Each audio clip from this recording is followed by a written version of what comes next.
What's the meaning of barracks?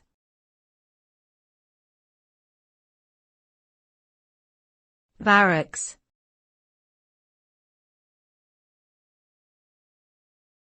Barracks.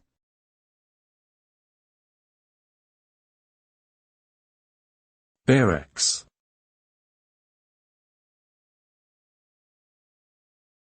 Barracks.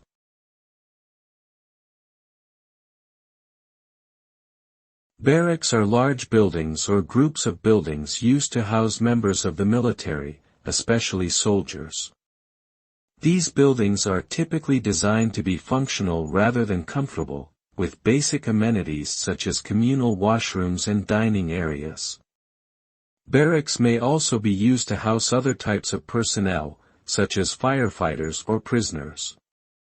The term can also be used more broadly to refer to a group of people who live together in close quarters, such as workers in a remote location or athletes at a training camp. Overall, barracks are associated with the military and communal living arrangements that prioritize function over comfort.